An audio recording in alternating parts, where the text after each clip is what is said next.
couple years ago, my son loved to play Beyblade, which is a spinning top. And at that time, we did to the playground, a lot of boys came to play.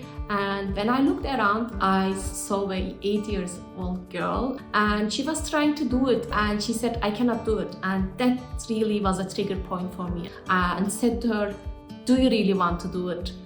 She said, yes. And I said, I believe in you. I think you can do it. And then suddenly, after 2-3 times, she was able to do it.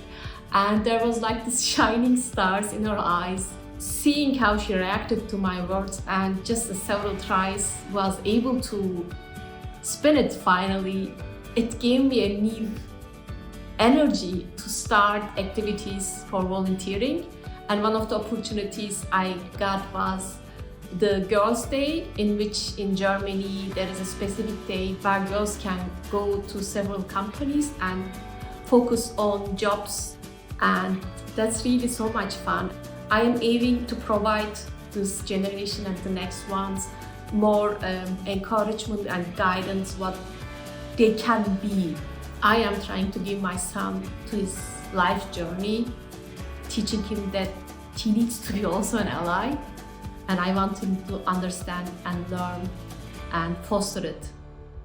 The object, you are loved, it's actually part of a bigger expression that my wife uses a lot.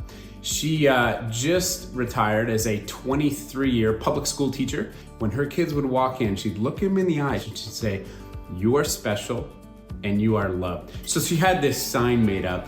I always asked her, like, why did you do that? She said, listen, some of these kids have come from very broken homes. They aren't being told on a daily basis how special they are and that they're loved. And she said, I want to make sure that every kid, every day, hears that from somebody.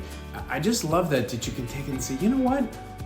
Everybody matters. Treat everybody with respect. And I think especially for some women who walk into a meeting in a room of 10 people and they might be the only woman in the room.